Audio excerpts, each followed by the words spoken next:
ఎవరిని చూస్తే లోకం శాంతిస్తుందండి? ఎవరిని చూస్తే సంతోషపడతారు?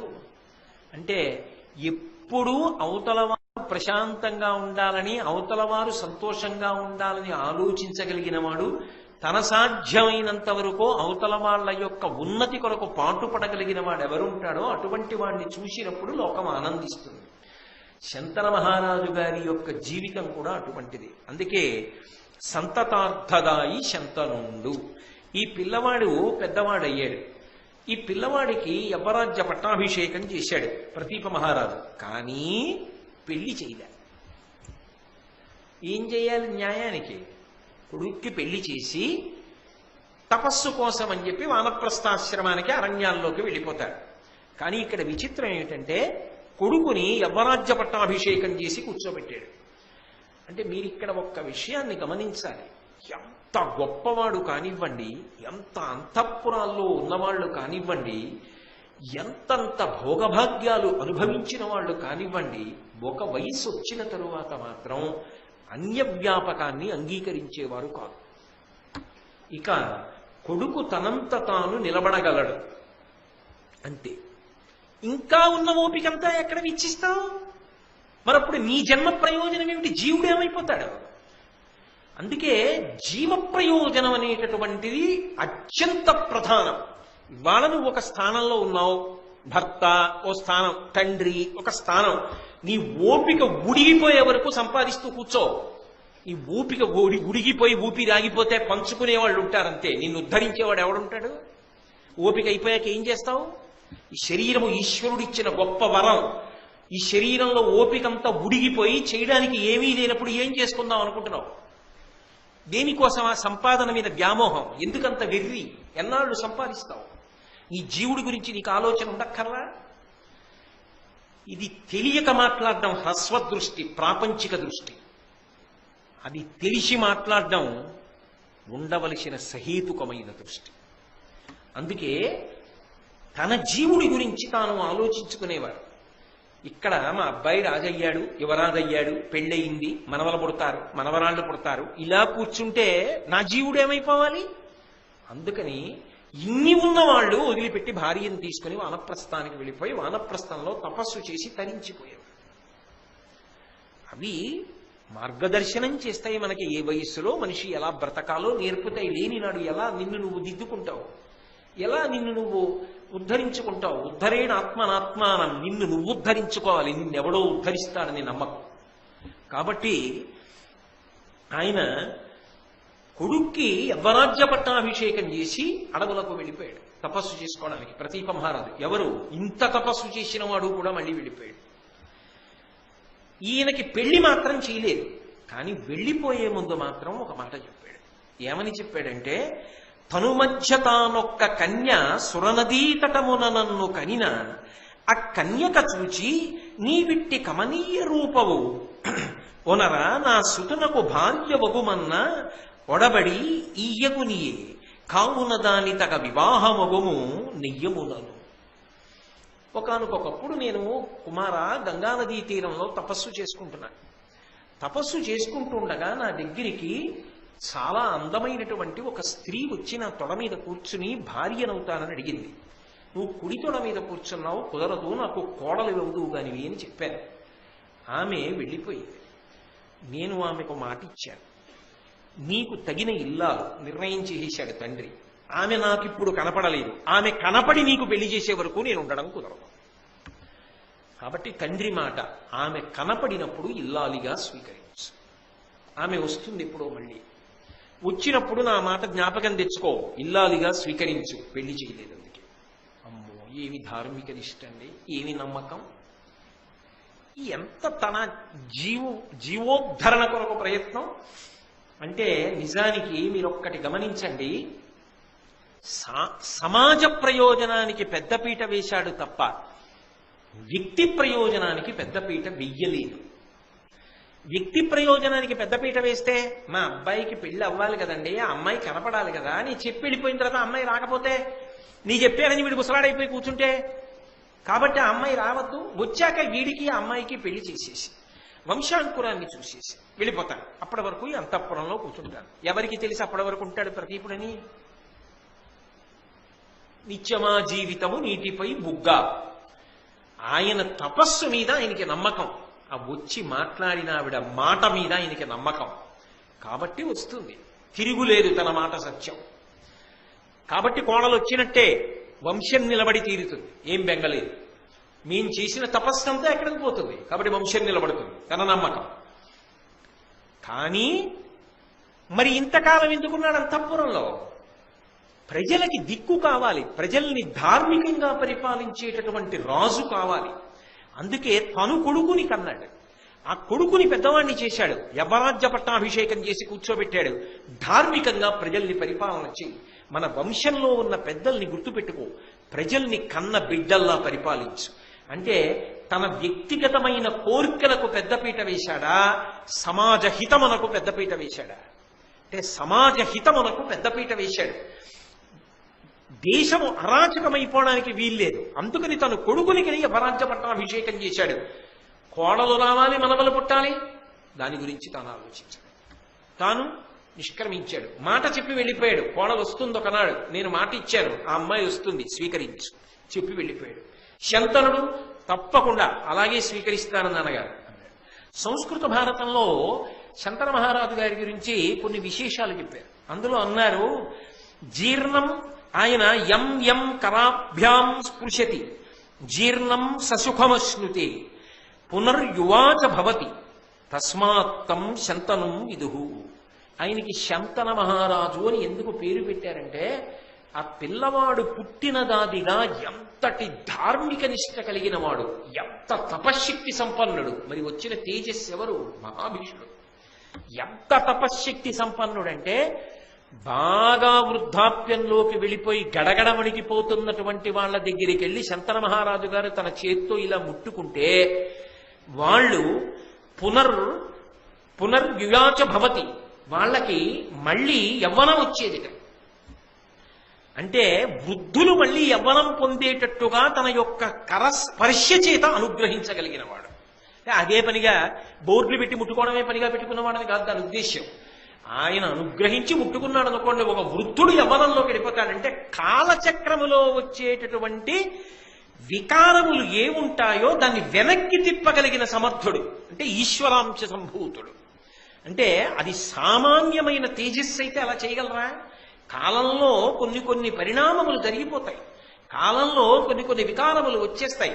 కాలములో వచ్చే వికారములను వెనక్కి తిప్పడం ఎవరికి సాధ్యం కాదు. ఇంకా వృద్ధాప్యంలో ఉన్నవాడిని యవ్వనంలోకి ఎవరు తీసుకెళ్ళగలడు? కానీ ఆయన తన స్పర్శ చేత, ఆయన ఇలా ముట్టుకున్నాడు అనుకోండి, వృద్ధుడు యవ్వనంలోకి ఎడతాడు. అలా తీసుకెళ్ళగలిగిన వాడు కాబట్టి పునర్యువాచ భవతి. ఎలా అంటే యం యం కరాభ్యాం స్పృశతి, తన చేత్తో ముట్టుకుంటే చాలా అలా అనుగ్రహించగలడు. అలా ఇవ్వగలిగిన శక్తి కలిగిన వాడు కాబట్టి శంతన మహారాజు అని పిలిచారు.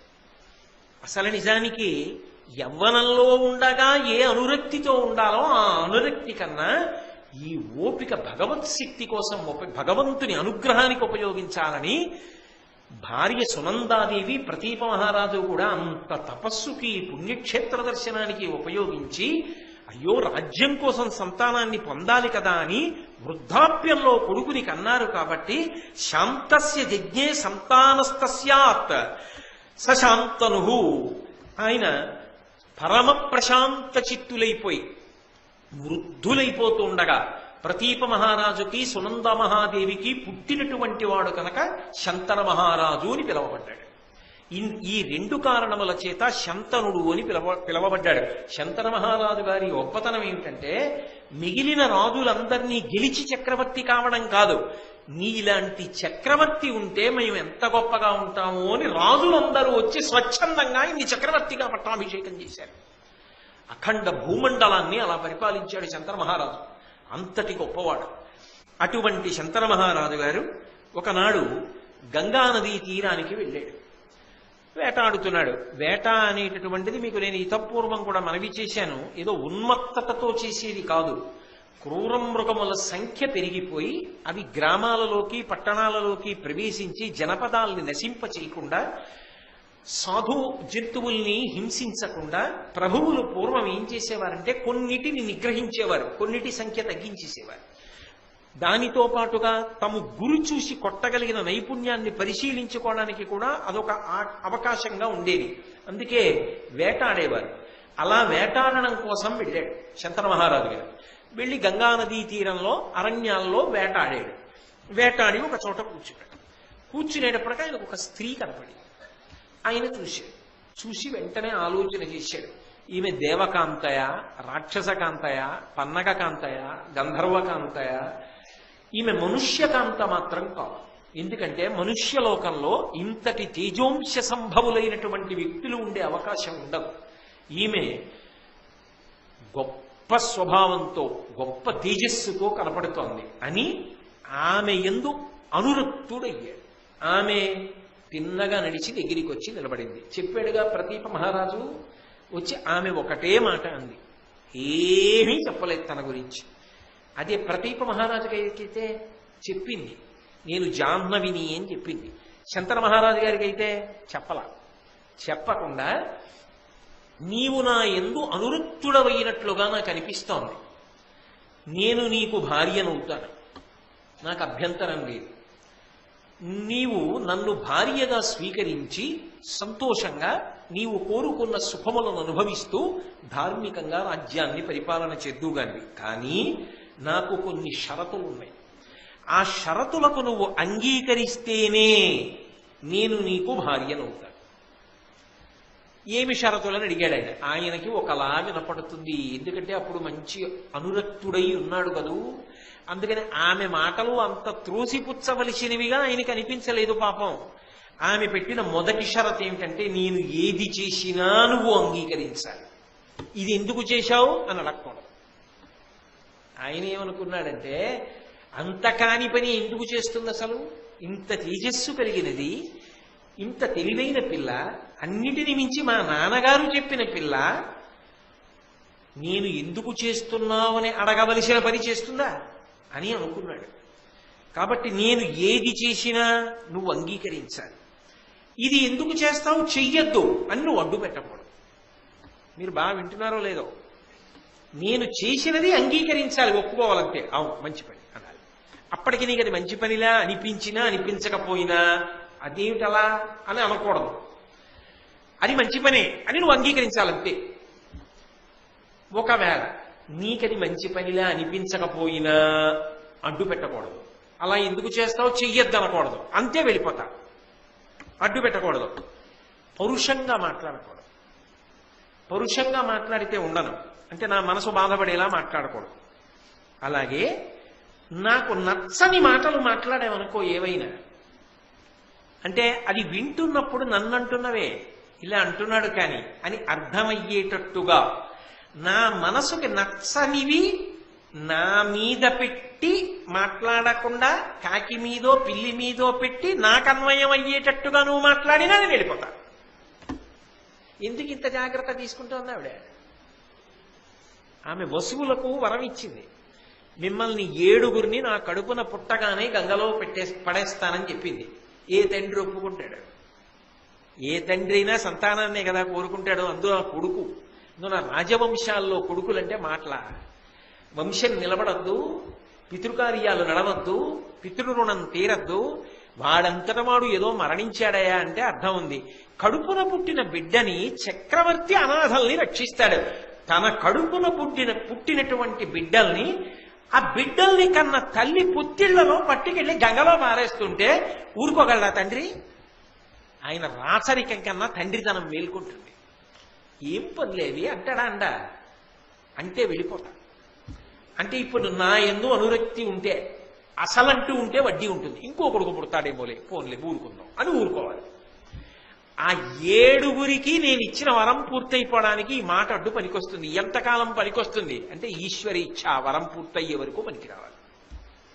కాబట్టి ఇప్పుడు ఆమె తన కార్యము సఫలమవడానికి వీలైనటువంటి రీతిలో షరతులు పెట్టి శంతన మహారాజు గారికి భార్య అయింది. తెలుగు భారతంలో అయితే పెండ్లాడాడు అనే ఉంది. వివాహం చేసుకున్నాడు, పెండ్లి ఆడి అని రాశారు రన్నయ్య గారు. భార్యగా పెండ్లాడి స్వీకరించాడు. నేను సత్యవతీదేవిని మాత్రమే పెళ్లి చేసుకున్నాడు శంతన మహారాజు అని తెలుగు భారతాన్ని బట్టి చెప్పడం కష్టం. పెండ్లాడి ఆమెతో సంతోషంగా జీవనం చేస్తున్నాడు. మళ్ళీ వెనక నుంచి ముందుకు ఒకటి గుర్తు తెచ్చుకోండి, ఇప్పుడు ఆమె మనుష్యకాంతగా ప్రవర్తిస్తాం. ఎందుకని? మహాభీషుడు అక్కడ దేవలోకంలో ఉన్నవాడు మనుష్యుడిగా వచ్చాడు బ్రహ్మశాపానికి. ఈమె కూడా మనుష్యకాంత అయితే తప్ప మర్త్యలోకంలో వసువులు పుట్టే అవకాశం లేదు మనుష్యులుగా. అప్పుడు కాని వశిష్ఠ శాపం తీరదు. తాను అనుకున్నది కూడా పూర్తయిపోతుంది. మహాభీషుడు తన యందు అనురక్తుడయ్యాడు, ఆయన కోరిక తీర్చేసింది. ఇన్ని జరిగిపోవాలి అంటే తాను కూడా మనుష్యకాంతగా మారిపోవాలి. అందుకే ఒక నదిగా ప్రవహించగలిగినది, నదికి అధిష్టాన దేవత అయినది, ఒకనాడు బ్రహ్మసభలో దేవకాంతగా నిలబడినది, ఇవాళ మనుష్యకాంతగా నిలబడి శంతన మహారాజు గారితో కలిపి ధార్మికంగా సంతోషంగా జీవనం చేస్తాం. వాళ్ళ యొక్క అనురాగ ఫలంగా ఒక కొడుకు పుట్టాడు. ఆ కొడుకు పుట్టినప్పుడు ఎంత సంతోషంగా ఉంటుందండి, ఏ తండ్రికైనా ఆనందమే కదా. అందుకే కొడుకు పుట్టాడనగానే అందులో అంతఃపురంలో ఎంత సంబరం, బా కొడుకు పుట్టాడని రాజ్యం అంతా ఎంత సంబరం. ఈమెకి తెలివచ్చింది. ఆ నెత్తుటి గుడ్డు ఆ పిల్లవాడిని చేత్తో పట్టుకుంది, తిన్నగా నడిచి వెళ్ళి గంగానదిలో పారేసి తిరిగి వచ్చింది. ఏమని అడిగితే ఎవరు అడగాలి? ఊళ్ళో వాళ్ళు అడిగే సంసారం కాదది, రాజుగారి భార్య. రాజుగారు అడగాలి. ఆయన భర్త, దైవం అన్నీ ఆయన అడగాలి. ఆయనే అడగలేదు. ఎందుకు అడగడం? ముందే షరతు పెట్టిందిగా, నాకు ఇది నచ్చలేదనకూడదు, నువ్వు అడ్డు చెప్పకూడదు, నా మనసు పట్ల గాయపడేటట్టుగా పరుషంగా మాట్లాడకూడదు, నా మనసు బాధపడేటట్టు ఏవి ప్రసంగం చేయకూడదు. అందుకని అన్ని విధాలుగా తలుపులు వేసేసిందిగా. ఆయన దీనన్నింటికీ పర్యవసానం ఏమిటి? మౌనంగా ఊరుకున్నాడు. ఇంకా ఏం చేయగలడు? నిశ్శబ్దంగా ఊరుకున్నాడు. తర్వాత రెండో కొడుకు పుట్టాడు. మళ్ళీ పట్టుకెళ్ళి గంగలో పారేసి ఇలా 7 కొడుకులు పుట్టాడు. 7 కొడుకుల్ని పుట్టిన వాళ్ళని పుట్టినట్టే పట్టుకెళ్ళేది, గంగలో పడేసేది. లోకానికి మాత్రం ఎంత బాధాకరంగా కనిపిస్తుంది ఆ సన్నివేశం. అసలు ఇటువంటివి దినపత్రికల్లో చదివినా ఎక్కడైనా విన్నా కూడా మనసుకి ఎంతో క్లేశంగా ఉంటుంది. ఏమా ఈ ధూర్తచేష్టితాలని. అటువంటిది మహానుభావుడు శంతన మహారాజు గారికి పుట్టినటువంటి బిడ్డల్ని గంగమ్మే పట్టుకెళ్ళి అలా పారేయడం ధూర్తచేష్టితంగా అనిపిస్తుంది. కానీ మీకు అనిపించదు. ఎందుకని అంటే దాని వెనక నేపథ్యం మీరు విన్నారు కాబట్టి నిజానికి వాళ్ళకి శాప విమోచనం అయిపోయింది. అంతే వశిష్ఠ శాపం, వాళ్ళు వెళ్ళిపోవాలి దేవతా పదవుల్లోకి మళ్ళీ. అందుకని వాళ్ళని 7 పట్టుకెళ్ళి గంగలో పడేసి ధర్మ సూక్ష్మం అంతే అక్కడ. మరి ఇప్పుడు ఆ తరువాత 8వ కుమారుడు పుట్టాడు. ఆ 8వ కొడుకు పుట్టగానే తండ్రికి ఆసక్తి అనురాగము పెళ్ళుబుకి. ఎందుకని పుట్టవలసిన వాడు కదూ, దీర్ఘాయుష్మంతుడు కదూ. తండ్రి మాట్లాడాలి, మాట్లాడితే తప్ప బ్రతకడం. తండ్రి రక్షిస్తే బ్రతకడం కాదు, అమ్మ పాలిస్తే బ్రతకడం కాదు, తండ్రి మాట్లాడితే తప్ప బ్రతకనివాడు. అదో విచిత్రం. అందుకని బాగా ఆసక్తి కలిగిందనుకోండి, బాగా అనురక్తి కలిగిందనుకోండి, ఈ దిక్కుమాలిన భార్య కన్నా వీడున్నా చాలు, నువ్వు వెళ్ళిపోతే వెళ్ళిపో, కానీ అబ్బా నేను చూడలేను ఈ పుత్రశోకం, నాకు కొడుకుంటే చాలు, నువ్వు వెళ్ళిపోతే వెళ్ళిపో, నేను కాదంట అని అనుకోవాలంటే ఎంత వ్యామోహం పుట్టాలి. ఆమెని వదిలేసినా పర్వాలేదులే, పోతే పోని అని ఆమె మీద ప్రేమ కన్నా ఈ బిడ్డడి మీద ప్రేమ ఎక్కువ కావాలి. అంటే 7 పుట్టినప్పుడు లేని ప్రేమ 8వ వాడు పుట్టినప్పుడు ఎక్కువైంది. కారణం వెనకెవరు? వశిష్ఠ మహర్షి యొక్క శాపం ఉంది. ఆ శాప ప్రభావము ఈయన మనసు మీద ప్రభావం చూపిస్తోంది. నేను మీతో అన్నానుగా, అన్నీ కనపడతాయా కంటికి? కనపడవు, కనపడకుండా తిప్పుతూ ఉంటుంది ప్రపంచాన్ని. కాబట్టి ఇప్పుడు వశిష్ఠ శాప ప్రభావం ఒక్కసారి శంతన మహారాజులో పుత్రుడి మీద అపారమైనటువంటి ప్రేమ కలిగి ఆయన అన్నాడు, ఆ గంగమ్మ వంక చూసి, పడయంగరాని కొడుకుల కడు పలువుర బడసి పుత్రఘాతినివై, ఈ కొడుకు ఉదయార్కు తేజుని విడువగనే నోపననుచు వేడుకతోడన్. చిన్న పద్యమైన ఎంత పెద్ద మాటలు, తండ్రితనానికున్న గాంభీర్యం, ఆ ప్రేమ వాత్సల్యం రంగరించి ముద్ద చేసి శిరాలో కలిపి పద్యంగా రాసేశారు. పడయంగరాని కొడుకుల. లోకంలో ఈ వస్తువు కొనుక్కుందామంటే ఏదో కష్టపడి కొనుక్కోవచ్చేమో, ఇల్లు కట్టుకుందామంటే కట్టచ్చేమో, రాజ్యం సంపాదిద్దామంటే సంపాదించి రాజు కావచ్చేమో, ఆ, ఎంత పెద్ద పదవినైనా పొందవచ్చేమో, సాధన చేస్తే ఏ విద్యలోనైనా ప్రవీణుడు కావచ్చేమో. ఈశ్వరానుగ్రహం ఉంటే తప్ప కొడుకు పుట్టాలంటే మాత్రం పుడతాడా? ఇన్నాళ్ళ అల్లా 7 పోయినప్పుడు ఈ మాట 8వ వాడి దగ్గర అంటున్నాడు శంకర మహారాజు, పడయంగరాని కొడుకుల. పుట్టమంటే పుట్టేవాళ్ళు కారే సంతానం. అందున కొడుకే నా కోసం కాదు, ఈ సింహాసనానికి వారసుడు, ఈ రాజ్యాన్ని పరిపాలించాలి, ప్రజలకి మార్గం చూపించాలి. అది అటువంటి బిడ్డలు లేరని ఏడ్చిన వాళ్ళు ఎందరో ఉన్నారు రాజులు. నా అదృష్టం 8 పుట్టారు, 7 చంపేశావు. పడయంగరాని కొడుకుల కడుబరువుర బడసి పుత్ర ఘాతిని వైతివి. నువ్వే చంపేశావు పిల్లల్ని. తల్లి బ్రతికిస్తుంది పిల్లల్ని. లేక లేక పిల్లాడు పుట్టినా, పిల్లవగానే పిల్లాడు పుట్టినా ఒకలాగే ఆనందం పొందేది ఎవరు అంటే మొట్టమొదట లోకంలో తల్లి. అమ్మనయ్యాను అని ఆనందపడిపోతుంది. నువ్వేం చేశావు? పట్టుకెళ్ళి పిల్లల్ని చంపేశావు. అంటే ఇప్పుడు ఏమవుతోంది? ఇటు పెరుగుతోంది ప్రేమ, ఇటు తరుగుతోంది. అంటే ఇది వదలడానికి సిద్ధపడుతున్నాడు, ఆ బిడ్డల్ని ఉంచుకోవడానికి సిద్ధపడుతున్నాడు. ఇదే కథని మలుపు తిప్పుతుంది. ఇది భీష్ముడు ప్రాణాలతో ఉండడానికి కారణమవుతోంది. అంటే ఏదో బుద్ధి ప్రచోదనం వెనక ఉండి చేయిస్తోంది. 7 విషయంలో చేయించనిది 8వ వాడి విషయంలో చేయిస్తోంది. అది ఏది అన్నది మీ ఇష్టం వచ్చిన పేరుతో పిలుచుకోండి. కాబట్టి ఈ కొడుకు ఉదయార్క తేజుని, ఈ పిల్లవాడు ఉదయిస్తున్న సూర్యబింబంలా ఉన్నాడే, మరి ఉండడు. వాడి తేజస్సు ప్లస్ 1:30 తేజస్సు, అటు వసువుల తేజస్సు, గంగమ్మ తేజస్సు, మహాభిషుడి తేజస్సు, ప్రతీపుడి తేజస్సు, సునందాదేవి తేజస్సు, ఇన్ని తేజస్సులు కలిసిపోయిన వాడు ఉదయార్క బింబంలా ఉండకపోతే ఇంకెలా ఉంటాడు? వాడు పెరిగి పెద్దవాడైతే మధ్యందిన మార్తాండ బింబంలా ఉంటాడు. కాబట్టి ఉదయిస్తున్న బాలసూర్యుడిలా ఉండడు, ఉదయిస్తున్న సూర్యబింబంలా ఉన్నాడు. వెలిగిపోతున్నాడే ఈ పిల్లాడు. విడువగా నేనోపననుచు వేడుకతోడన్, ఈ పిల్లవాణ్ణి నేను వదిలిపెట్టను, నువ్వు తీసుకెళ్ళడానికి వీల్లేదు. ఆమె నవ్వింది. నేను చేసే పనికి అడ్డొచ్చావు, నేను వెళ్ళిపోతాను. వెళ్ళిపో, నేను ముందే నిర్ణయించుకున్నాను ఆ విషయంలో. వెళ్ళిపోతే వెళ్ళిపో, నాకేం అభ్యంతరం లేదు. కానీ ఈ పిల్లవాడిని తీసుకెళ్లి గంగలో పడేయడాన్ని మాత్రం నేను అంగీకరించు. ఆమె అంది, సరే ఈ పిల్లవాడిని తీసుకెళ్లి గంగలో పడైను, కానీ ఈ పిల్లవాడిని నాతో తీసుకెళ్ళిపోతాను. అదేమిటి? మళ్ళీ ఎందుకు నీతో తీసుకెళ్ళిపోవడం? అంటే వీడికి విద్యాబుద్ధులు చెప్పిస్తాను, వీడిని ప్రయోజకుడిగా తీర్చిదిద్దుతాను. నువ్వు ఈ బిడ్డడికి తండ్రిని అని మురిసిపోయే కొడుకుని చేసి నీకిచ్చి నేను నీ జీవితంలో భార్యనైనందుకు ఆనందపడిపోతాను. ఇప్పుడు ఒక్క మాట మీరు బాగా గుర్తుపెట్టుకోండి. ఆమె భార్యాత్వానికి పట్టాభిషేకం చేసింది. ఏ స్త్రీ అయినా ఎప్పుడు ఆనందపడిపోతుంది? వృద్ధాప్యం వచ్చిన తరువాత తనని కట్టుకున్నవాడు ఆ కొడుకు భుజం మీద చెయ్యేసి ఆసరా తీసుకోవడానికి వీలుగా ఓ కొడుకుని కనిచ్చేశాను ఆయనకి అంటే అమ్మయ్యా అని ఆనందపడి, విద్యాబుద్ధులు చెప్పించి యోగ్యుడై కొడుకు తండ్రి పక్కన నిలబడ్డాడనుకోండి చాలు, ఆయనకి ఆసరా ఉంది, కొడుకు ఆసరా, నేనేమైపోయినా పర్వాలేదంటుంది. అది స్త్రీల యొక్క అమృతత్వం, వాళ్ళ త్యాగమయమైన బుద్ధి.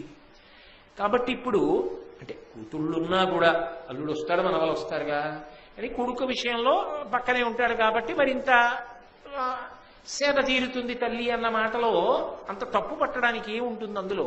కాబట్టి విద్యాబుద్ధులు నేర్పించి యోగ్యుడైన కుమారుడిగా తర్ఫీదు ఇచ్చి నీకు తీసుకొచ్చి అప్పచెప్తా.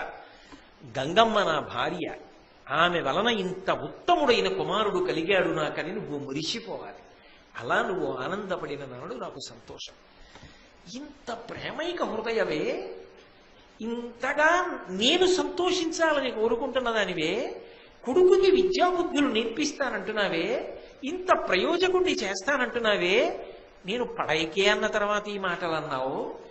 ఇన్నాళ్ళు పట్టుకెళ్ళి గంగలో పారేశావు, మరి ఆ ప్రేమ ఏమైపోయింది? వద్దంటే పైకొచ్చిందా, వద్దనకపోతే ఇంగిపోయిందా? మరి ఇన్నాళ్ళు ఎందుకు ఇలా అమ్మలా మాట్లాడలా? ఇన్నాళ్ళు ఎందుకు నేను సంతోషించాలని భార్యగా మాట్లాడలా? వాళ్ళు కొడుకులేగా, అప్పుడు ఎందుకు రాలా నీకు ఈ ఆలోచన? నాకు లేక కాదు, ఎందుకు రాకూడదో, నేను చేసినది ఎంత గొప్ప పనో, ఎందువల్ల ఇలా చెయ్యవలసి వచ్చిందో రేపు సాయంకాలం 7 గంటలకి చెప్తాను నీకు శంకర మహారాజా అని గంగమ్మ బయలుదేరింది పిల్లాన్ని తీసుకుని అన్న దగ్గర ఆపి మళ్ళీ రేపు 7 గంటలకి ప్రారంభం చేద్దాం. స్వరూపమైన సభకి నమస్కారం. గంగాదేవి శంకర మహారాజు గారు అడిగినటువంటి ప్రశ్నలకి జవాబు చెప్తోంది. ఎందుచేత ఇక పూర్వం పుట్టినటువంటి 7 కుమారుల్ని గంగానదిలో విడిచిపెట్టింది, 8వ కుమారుణ్ణి రక్షించమని శంకర మహారాజు అడిగిన కారణం చేత తనతో తీసుకెళ్లి విద్యాభ్యాసం చేయించి యోగ్యుడైన వాడిగా తయారు చేయడానికి సిద్ధపడుతోంది అన్న విషయం మీద మాట్లాడుతూ జవాబు చెప్పింది. ఆమె అంది, నేను గంగని, ప్రవాహ రూపంలో నీటిగా ఉంటాను. జీవులు చేసినటువంటి పాపములను తొలగించగలిగినటువంటి శక్తి కలదానను. త్రిపథగా అని నాకు పేరు. 3 లోకములలో ప్రవహిస్తాను. అందుకే 3 లోకములలోనూ కీర్తింపబడుతూ ఉంటాను. ఆమె స్వర్గలోకంలో ప్రవహిస్తే మందాకిని అని పేరు. ఆమె భూమి మీద ప్రవహిస్తే భాగీరథి అని పేరు. అలాగే పాతాళ లోకంలో కూడా ప్రవహిస్తూ ఉంటుంది. 3 లోకముల యందు ప్రవహించేటటువంటి లక్షణము కలిగినది కాబట్టి ఆమెకు త్రిపథగా 3 మార్గముల యందు ప్రయాణం చేస్తుంది అని. ఏ లోకంలో ప్రయాణం చేసినా ఆమె యొక్క ప్రధానమైనటువంటి స్వభావం జీవుల యొక్క పాపములను తొలగించగలగడం. అటువంటి శక్తి కలిగిన దానను. నేను మానవ కన్యగా కేవలము నీ యందు అనురక్తనై ఇంతకాలము నీతో కలిసి ఉన్నాను. అయితే మన ఇద్దరికీ కలిగినటువంటి 7 కుమారుల్ని గంగానదిలో విడిచిపెట్టడానికి ఒక ప్రధానమైనటువంటి కారణం ఉన్నది. ఏమీ ఆ కారణం అంటే, ఒకానొకప్పుడు వశిష్ఠ మహర్షి బంగారు చిరియలు కలిగినటువంటి మేరు పర్వత గుహలో కూర్చుని గొప్ప తపస్సు చేస్తున్నారు. ఆయన హోమం చెయ్యడానికి కావలసినటువంటి సమస్త సంభారములను కూడా నందిని ధేనువు సమకూరుస్తోంది. ఆ నందిని ధేనువు చాలా చాలా గొప్పది. అటువంటి నందిని ధేనువు ఏదుందో అది ఆ మహర్షికి కావలసినటువంటి సమస్తమైనటువంటి ఉపకరణములను సమకూరుస్తుండగా ఆయన చక్కగా హోమ కార్యాన్ని అగ్ని కార్యాన్ని నిర్వర్తిస్తూ తాను చెయ్యవలసినటువంటి కర్తవ్యంలో ఎక్కడా కూడా వైక్లభ్యం లేకుండా వ్యవహరిస్తున్నాడు. అది దక్ష ప్రజాపతి యొక్క కుమార్తె అయినటువంటి సురభికి కశ్యప ప్రజాపతికి కలిపి జన్మించినటువంటి ధేనువు. ఆ సురభి ఒక ప్రత్యేకమైనటువంటి లక్షణము కలిగినది. కేవలముగా పాలొక్కటి ఇవ్వడమే కాదు, ఆ రోజు చెయ్యవలసినటువంటి హోమకార్యములకు కావలసినటువంటి సమస్త సంభారములను కూడా తన పొదుగు నుంచి వర్షించగలిగినటువంటి దివ్యశక్తి కలిగినటువంటి ధేనువు. గోవు గురించి ప్రస్తావన లేకుండా ఏ పురాణం ఉండదు. గోవు గురించి ప్రస్తావన లేకుండా ఏ కావ్యమూ ఉండదు. అసలు ఆవు గురించినటువంటి స్పర్శ లేనటువంటి ఆర్షవాంగ్మయం కనపడడం చాలా అరుదు. గోవు అంత పవిత్రమైనటువంటి స్థానాన్ని అలంకరించి ఉంటుంది. అది సహజంగా పూజనీయమైనటువంటి విశేషం. అది కావ్యాల మీద పౌరాణిక వాంగ్మయం మీద నమ్మకం ఉన్న వాళ్ళు తిరుగులేని సత్యంగా అంగీకరించి ఆరాధన చేసేటటువంటి విధానం. కాబట్టి వశిష్ఠ మహర్షి కూడా అదే పద్ధతిలో నందినీ ధేనువు యొక్క అనుగ్రహ విశేషం చేత ఆమె పొదుగు నుంచి వస్తున్నటువంటి సంభారములను ఆధారం చేసుకుని హోమకార్యాన్ని నిర్వర్తిస్తున్నాడు. అలా నిర్వర్తిస్తుండగా ఒకానొకప్పుడు అష్టవసువులు అంటే దేవతాగణములు అని ఒక గణము అని నిన్న మీతో మనవి చేశాను. ఆ అష్టవసువులు ఆకాశ మార్గంలో వెళ్ళిపోతున్నారు. ఆకాశ మార్గంలో వెళ్ళిపోతున్నప్పుడు వాళ్ళకి నందిని ధేనువు కనపడింది అక్కడ. ఆ సమయంలో వశిష్ఠ మహర్షి లేరు. బహుశः ఏ దర్భలు సేకరించడానికో ఆయన అరణ్యంలోకి వెళ్ళారు. ఈ నందిని ధేనువుని చూశారు.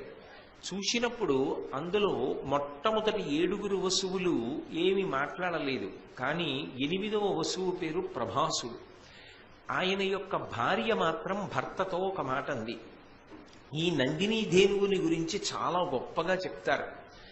ఈ నందినీ ధేనువు యొక్క పాలు త్రాగినటువంటి వ్యక్తి ఎవరుంటారో అటువంటి వ్యక్తి 10,000 సంవత్సరముల పాటు ముసలితనం రోగం లేకుండా సంతోషంగా జీవితం చేస్తాడు. అసలు యజమాని అనేటటువంటి మాట అందగించేది ఎప్పుడు అంటే ఇటువంటి ధేనువుని కలిగి ఉన్నప్పుడు. ఇటువంటి ధేనువుకి యజమాని అయిన వాడు ఎవరున్నాడో వాడు జీవితంలో నేను యజమానిని అని చెప్పుకుని సంతోషించదగ్గవాడు. నాకు ఈ ధేనువుని చూసినప్పుడు ఒక కోరిక మనస్సులో జనించింది. ఏమి ఆ కోరిక అంటే, భూలోకంలో మర్త్యలోకం అంటే శరీరాన్ని ఇక్కడే విడిచిపెట్టి వెళ్ళిపోవలసినటువంటి ధర్మం కలిగినటువంటి లోకం. అటువంటి లోకం ఏదైతే ఉందో ఆ మర్త్యలోకంలో, భూలోకంలో నాకు ఒక స్నేహితురాలు ఉంది.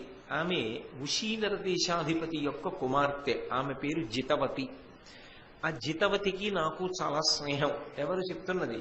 8వ వస్తువు అయినటువంటి ఆ ప్రభాసుని యొక్క భార్య చెప్తోంది. నాకు జితవతికి గొప్ప స్నేహం. భూలోకంలో ఉన్న వాళ్ళకి వయస్సుతో పాటుగా అనేక వికారములు వచ్చేస్తాయి. ఆ వికారములలో అత్యంత ప్రధానమైన వికారం ఏది అంటే వృద్ధాప్యం. దాని గురించి బెంగ పెట్టుకోని వాడికి ఏ బెంగ లేదనుకోండి, ఇది సహజ పరిణామం, రాకుండా ఎలా ఉంటుంది అని జీవితాన్ని సద్వినియోగం చేసుకుందామన్న వాడికి వృద్ధాప్యం గురించిన బెంగేం ఉండదు. లేకపోతే అయ్యో నాకు వృద్ధాప్యం వచ్చేసింది, నేను చాలా పనులకి ఇప్పుడు యోగ్యతని పోగొట్టుకున్నవాడిని అని బెంగ పెట్టేసుకుంటే రావలసిన వృద్ధాప్యం రాకుండా పోతుందా ఏమి? అది వచ్చి తీరుతుంది. ఏది జరుగుతుందో దాన్ని అంగీకరిస్తే ధైర్యం కలుగుతుంది. ఏది జరగదో అది జరగాలని కోరుకోవడంలో అభద్రత ఏర్పడుతుంది. అసలు జీవితంలో ఇదొక మౌలికమైనటువంటి విషయం. దీని పేరే మర్త్యలోకం. ఈ మర్త్యలోకంలో జన్మించాడు అంటే ఒక ధర్మం ఉంటుంది. వాడు సుఖము అనుభవించాలి, దుఃఖము అనుభవించాలి. కేవలము సుఖం అనుభవిస్తాను సాధ్యం కాదు, కేవలము దుఃఖం ఉంటుంది సాధ్యం కాదు. పాపము పుణ్యము రెండిటినీ అనుభవింప చేయవలసి వస్తే ఈ లోకానికి పంపిస్తారు. అందుకే పాపానికి ఫలితం దుఃఖం, పుణ్యానికి ఫలితం సుఖం. కొంతకాలం సుఖపడతాడు, కొంతకాలం దుఃఖం వస్తుంది, కొంతకాలం సంతోషంగా ఉంటాడు, కొంతకాలం ఏదో అనారోగ్యం వస్తుంది, ఎక్కడో నిప్పెడుతుంది, ఏదో బాధ వస్తుంది. అంత మాత్రం చేత బెంగ పెట్టుకోకూడదు. రెండూ అనుభవించడానికే వచ్చావు.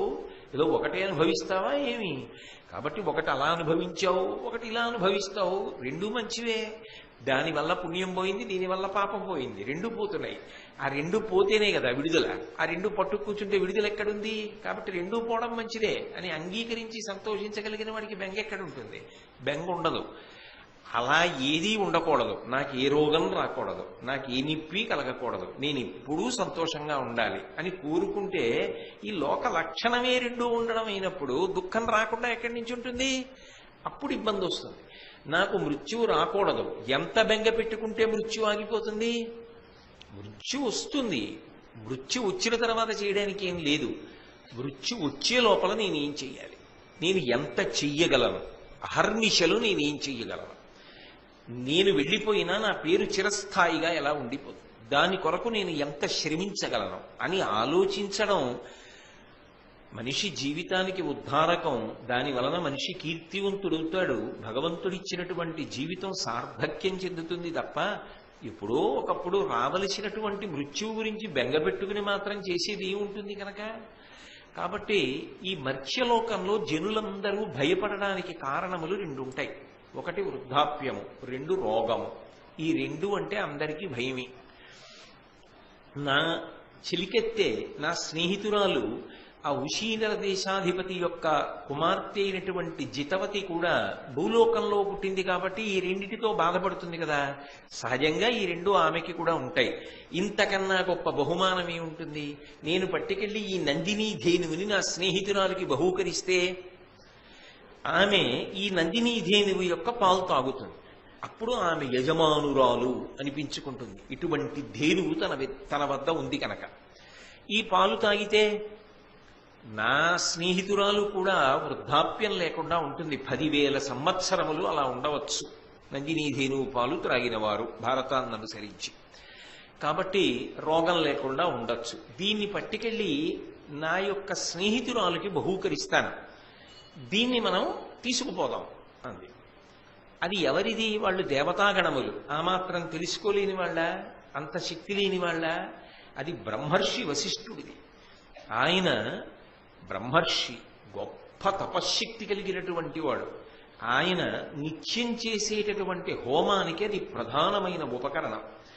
గోవుని తస్కరిస్తే వశిష్ఠుడు ఊరుకుంటాడా?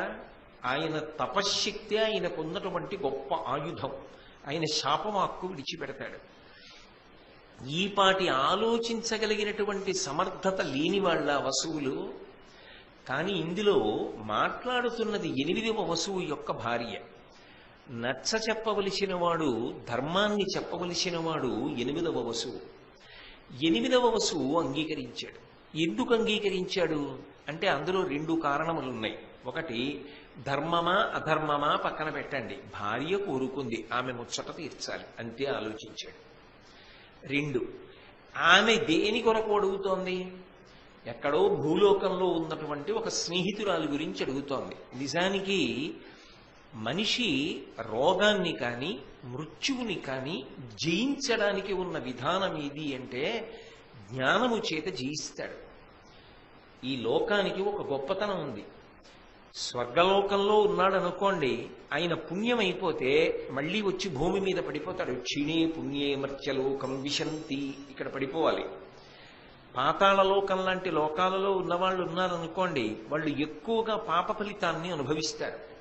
ఈ లోకంలో మనుష్యుడిగా పుట్టినవాడు ఉన్నాడు అనుకోండి, అంతకన్నా అదృష్టం ఇంకొకటి లేదు. ఎందుచేత అంటారేమో, ఏవి ఏర్పడక తప్పదో అవి నిశ్చయంగా జరుగుతాయని సత్యాన్ని అంగీకరించగానే మనిషి మనసులో ధైర్యం ఏర్పడుతుంది.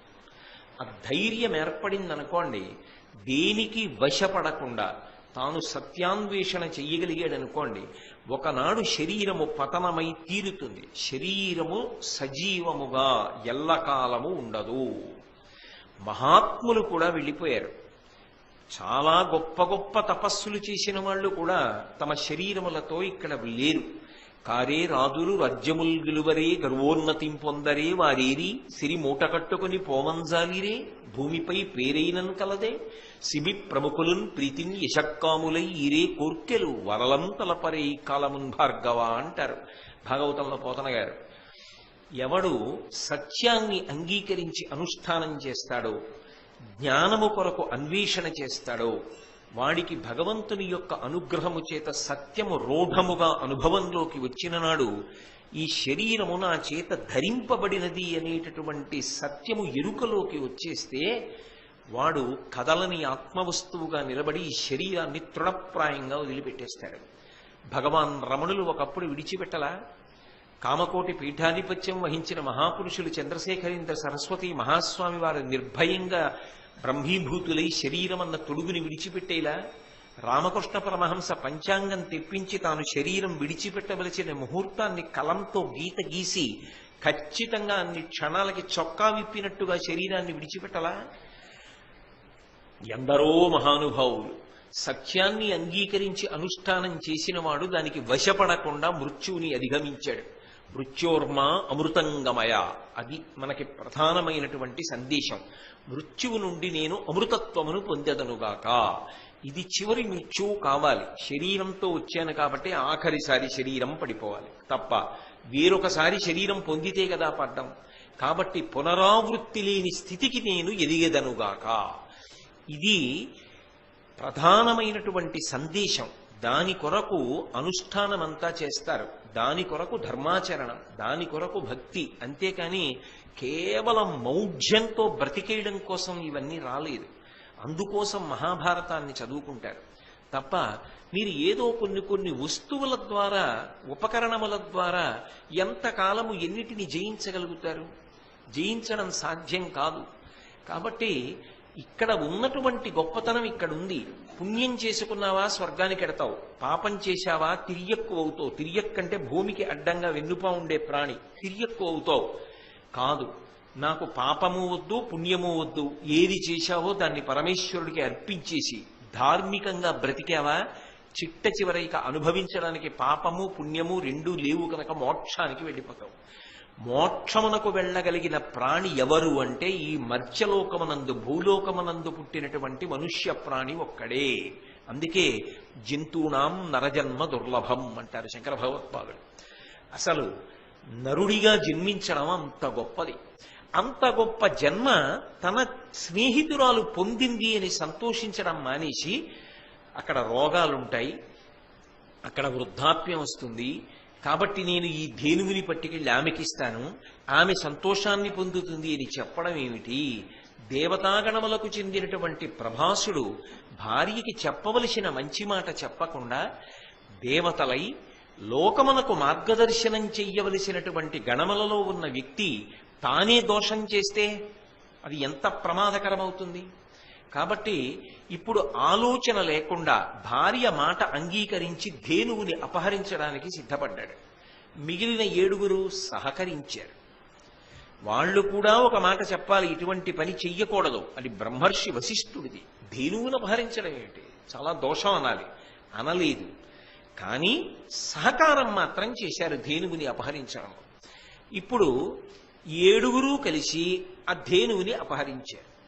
అపహరించిన తరువాత కొంతసేపటికి వశిష్ఠ మహర్షి ఆశ్రమానికి వచ్చాడు. ఆయనకి ధేనువు కనపడలేదు. దాని పేరు పెట్టి పిలిచాడు. ఆయన ఎంత పిలిచినా అది అంబారావం చేసి బదులు పలకలేదు. వెంటనే ఆయన దివ్య దృష్టితో చూశాడు. దివ్య దృష్టి అని ఒకటి ఉంటుందా అండి అని అనుమానపడవలసిన అవసరం ఉండదు. మీరు ఒకటి బాగా జ్ఞాపకం పెట్టుకోండి, మనకి తెలియకుండా మనకే అంతర్లీనంగా ఒక శక్తి ఉంటుంది. ఏదైనా ఒక విషయం బాగా జ్ఞాపకానికి రాలేదనుకోండి, బాగా జ్ఞాపకానికి రాకపోతే ఒక్కసారి కళ్ళు మూసుకుని చెప్తానుండండి అంటాడు. అంటే కన్నులు మూసుకుని ఈ కంటి ముందు కనపడుతున్నటువంటి వస్తువులతో మనసు యొక్క అనుసంధానాన్ని ఆపాడనుకోండి, మనసు ఇంతకు ముందు తాను చదివిన విషయాన్ని జ్ఞాపకం తెచ్చుకోవడానికి అటువైపుకి వెళ్ళి స్ఫురణలోకి తెచ్చుకుంటుంది.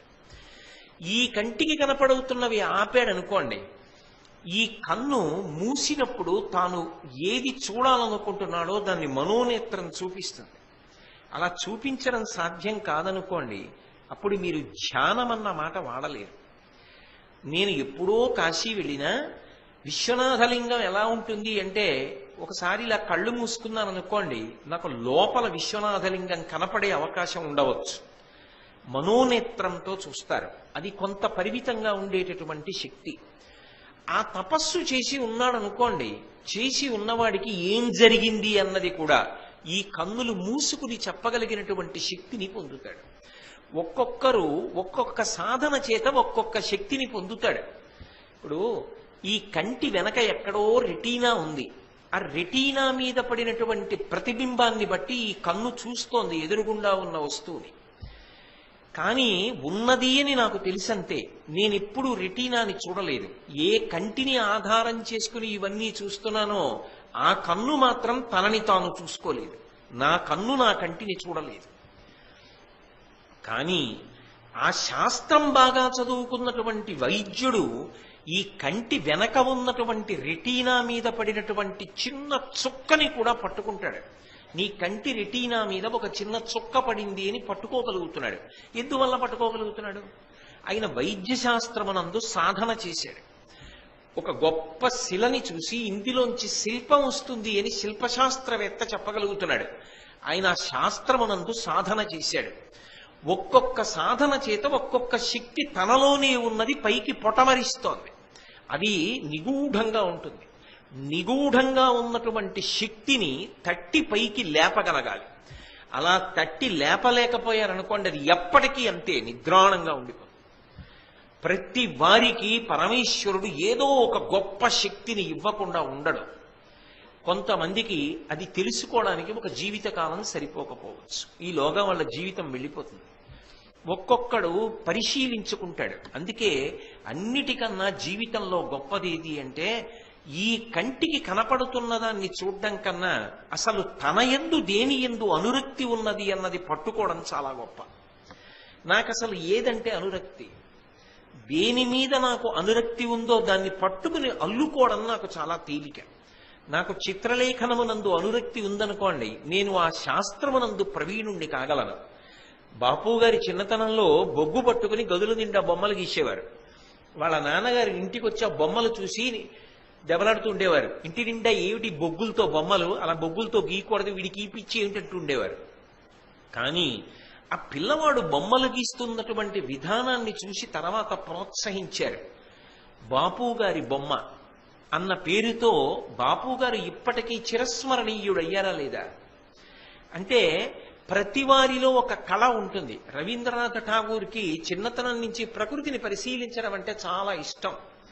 ఇంట్లో పాత పల్లకీ ఉండేది, పాత పల్లకీకి గిరికీలు ఉండేవి. ఆయన గిరికీలు కదుపుతూ అందులోంచి వచ్చేటటువంటి లయబద్ధమైన శబ్దాన్ని విని ఆనందించేవారు. నా కొడుకు సంగీత ప్రియుడు, నా కొడుక్కి ప్రకృతి పరిశీలన ఇష్టం. తండ్రి దేవేంద్రనాథ చటర్జీ ప్రోత్సహించారు.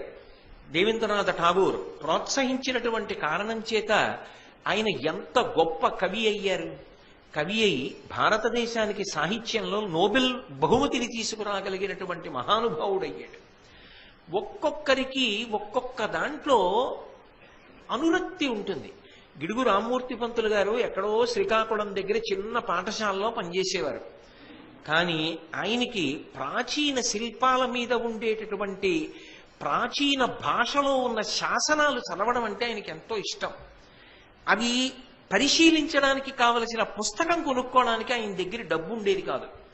ఆయన పర్లాక్మిడి జమీందారు గారి అబ్బాయికి పాఠం చెప్తూ ఆయన కోరుకున్నది ఏమిటంటే, దేవాలయాలలో ఉండేటటువంటి శిల్పాల మీద ఉన్న భాష తెలుసుకోవడానికి వీలుగా చాలా ఖరీదైన పుస్తకం తెప్పించి గ్రంథాలయంలో పెట్టండి, నేను మీకు పాఠం చెప్తాను, మీరు కోరుకున్న పాఠం చెప్తాను ఉపాధ్యాయుడిగానని జమీందారు గారితో పుస్తకం తెప్పించారు.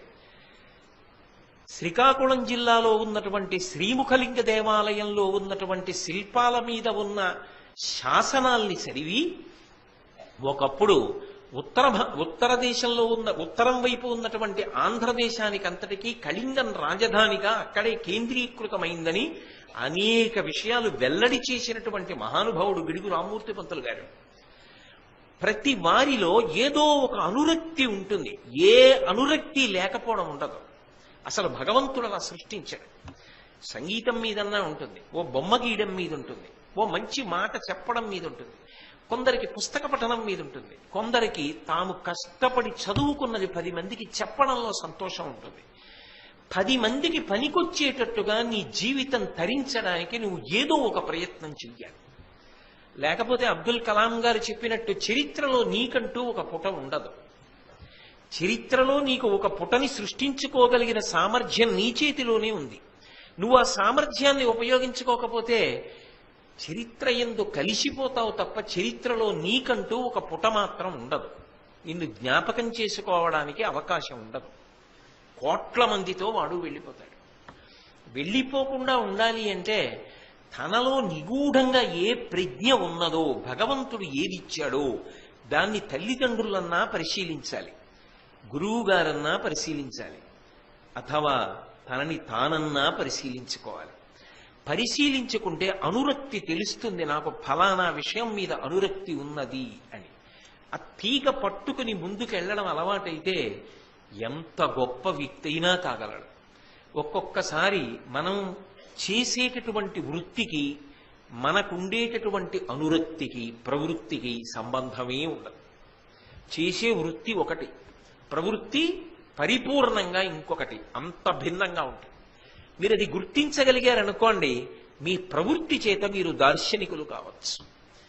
కానీ మీరు గుర్తించకుండా వృత్తిలోనే ఉండిపోయారనుకోండి, వృత్తికి ద్రోహం చెయ్యమని నేను చెప్పను, కానీ వృత్తికి కట్టుబడి ఉండిపోయారనుకోండి, భగవంతుడి మీకు ఇచ్చిన గొప్ప విభూతి అలాగే మరుగున పడి ఉండిపోతుంది. మహానుభావుడు ఎక్కడో వైద్య కళాశాలలో పనిచేసేవారు, గొప్ప డాక్టర్. అయితేనే ఆయనలో సంగీతం మీద గొప్ప అనురక్తి ఉంది అని గుర్తించారు. గుర్తించి దానిలో సాధన చేశారు శ్రీపాద పినాకపాణి గారు. నేదునూరి కృష్ణమూర్తి గారికి కూడా గురుస్థానంలో ఉండి ప్రాణం పోయేటప్పుడు కూడా మహానుభావుడు దగ్గరికి వచ్చి నిలబడినటువంటి శిష్యులందరితోటి త్యాగరాజస్వామి వారి పంచరత్న కీర్తనలు పాడిస్తూ ఆ వయస్సులో ఇంచుమించు 100 సంవత్సరముల వయస్సులో కూడా తాను శాస్త్రీయ సంగీతం పాడుతూ ఆ సంగీతంలోనే సాధన చేసి సామవేదంలో తరించిపోయి పరదేవత యందు ఐక్యమైపోయారు. మేదునూరి కృష్ణమూర్తి గారు విశాఖపట్టణ వాసి 2-3 సంవత్సరాల క్రితం శరీరత్యాగం చేశారు. ఆఖరి ఊపిరి వరకు అలా సంగీత సాధన చేస్తూ సంగీతంలో పరదేవతని ఉపాసన చేస్తూ తరించిపోయి వెళ్ళిపోయారు. వాళ్ళ వృత్తి వేరు. శ్రీపాద పినాకపాణి గారు వృత్తి చేత వైద్యుడు, కానీ ఒక వైద్యుడుగా శ్రీపాద పినాకపాణి గారు జ్ఞాపకం కన్నా శ్రీపాద పినాకపాణి గారు అనేటప్పటికీ ఆయన చేసినటువంటి సంగీత సేవ జ్ఞాపకం ఉండిపోతుంది. అంటే లోపల ఉండేటటువంటి తృష్ణ, ఏదో ఆర్తి, ఏదో జిజ్ఞాస, ఏదో విభూతి భగవంతుడు ఉంచుతాడు. దాన్ని నువ్వు పట్టుకోవడంలో ఉంటుంది. అది పట్టుకోగలిగితే ఎంత గొప్ప శిఖరాలైనా అధిరోహించవచ్చు. కానీ ప్రతిబంధకాలు ఉంటాయి, కష్టం ఉంటుంది, అంత తేలిక కాదు. వృత్తికి ప్రవృత్తికి మధ్యలో ఘర్షణ ఉంటుంది. ఒక వృత్తిలో ఉన్నవాడు ఒక ప్రవృత్తిలో రాణించాలి అంటే తనకున్న వ్యక్తిగత సమయాన్ని చాలా కేటాయించేసేయాలి.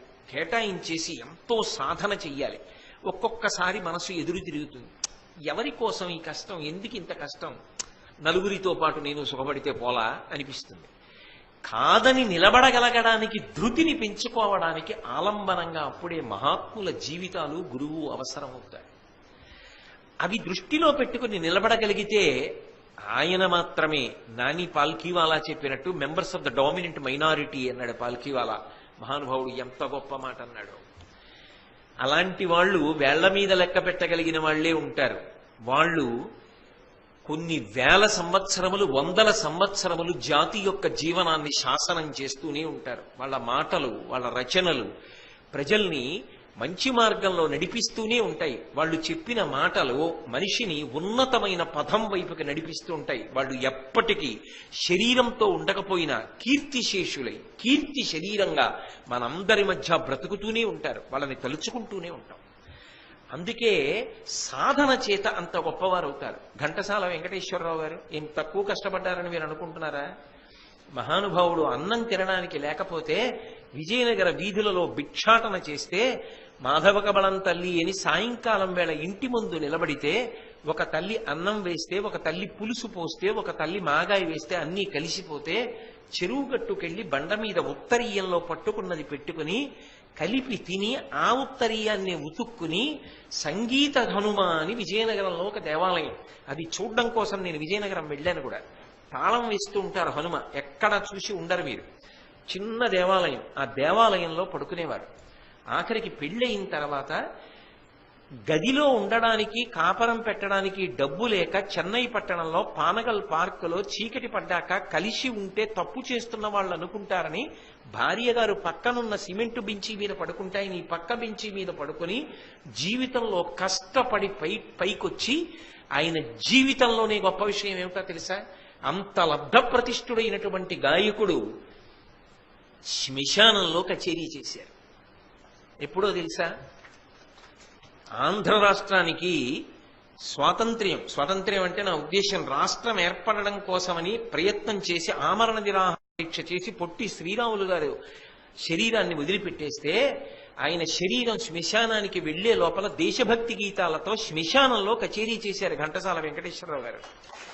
ఏ విజయనగరంలో ఆయన మాధవ కబళం అంటూ అన్నం తిన్నారో ఆ విజయనగర పుర వాసులందరూ పరమ సంతోషంతో ఆయన్ని తీసుకొచ్చి కచేరీ చేయమని అడిగితే, నేను ఏ హనుమ దేవాలయంలో పడుకున్నానో అక్కడే కచేరీ చేస్తానని వేదిక వేయించుకుని విజయనగర పుర ప్రజలందరూ క్రిక్కిరిసిపోయి ఉండగా తంబూరా పట్టుకుని కచేరీ చేశారు.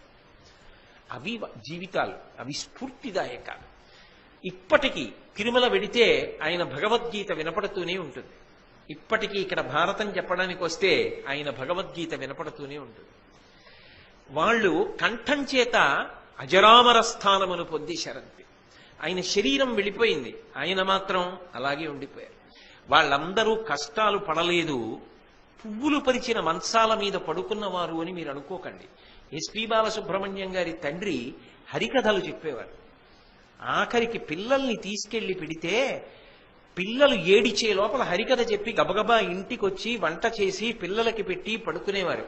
నెల్లూరులో హరికథ చెప్పడానికి వెడితే పిల్లల్ని ఎలా పోషిస్తావయ్యా, పెద్ద భార్య మరణించారు ఆయనకి అని తన కూతురునిచ్చి పెళ్లి చేశాడు ఒక ఆయన.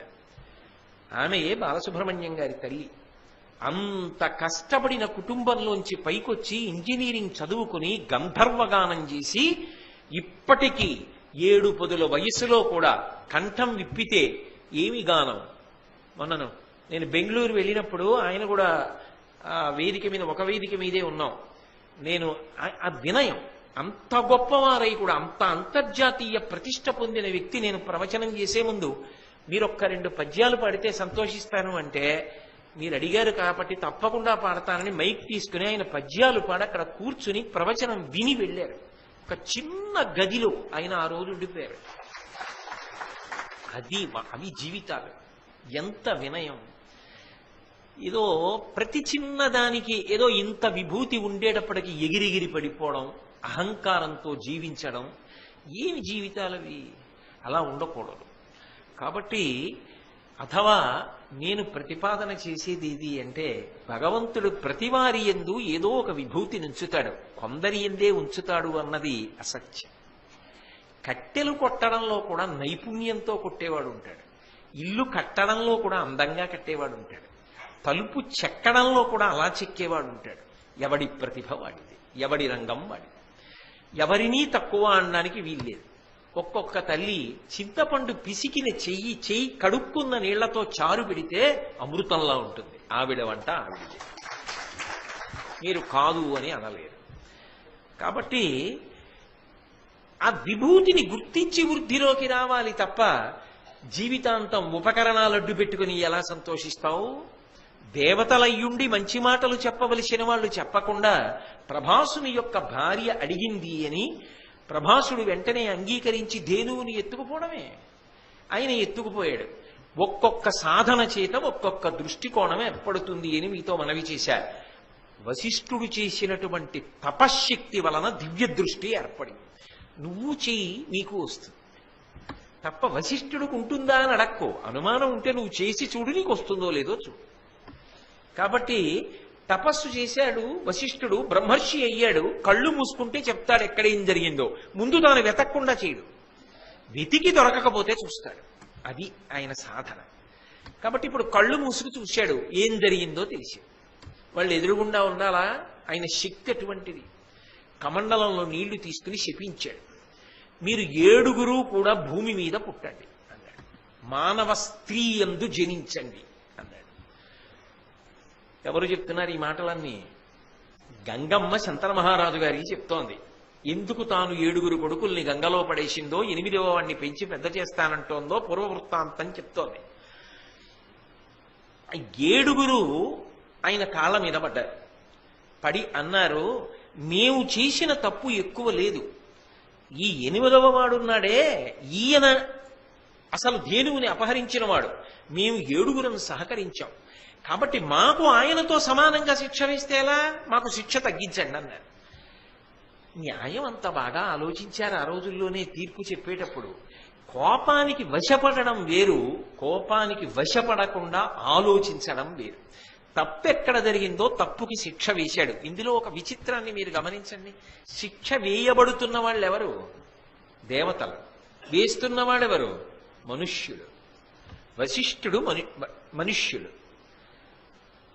వసువులు దేవతాగణాలు. దేవతల్ని నరుడు శపిస్తున్నాడు. ఎందుకు? ధర్మం తప్పితే ఒప్పుకోవాలి. ఏది ప్రధానం? ధర్మమే ప్రధానం. ఆ ధర్మం తప్పితే అంగీకరించాల. అయినప్పుడు ఎవరు ఎంత తప్పారో అంతవరకే శిక్ష. అందరికీ కలిపి ఒకటే శిక్ష వేస్తానంటే ఎలా? కేవలం నిర్లక్ష్యం ఉన్నది శిక్షార్హుడు. నిర్లక్ష్యం లేదు, పొరపాటు ఉన్నది, క్షమించవచ్చు. ఇప్పుడు అక్కడ నిర్లక్ష్య ధోరణి, అహంకారము, తాము నిర్వర్తించవలసిన ధర్మం పట్ల వాళ్ళకి అనురక్తి లేదు. భార్యకి చెప్పవలసిన వాడు చెప్పకుండా అపహరించాడు. అందుకని ఆయన అన్నాడు, మిగిలిన 7 పుట్టగానే మీరు కోరుకున్నారు కాబట్టి అలాగే వెంటనే శరీరాలు వదిలిపెట్టేయండి. బహు తక్కువ కాలమే భూమి మీద ఉంటారు. ఎక్కువ మీరు రోగాలు రొచ్చులు ఇవేం పడక్కర్లేదు. పుట్టగానే మీకు విడుదల, మీ శాపం అయిపోతుంది. 8వ వాడు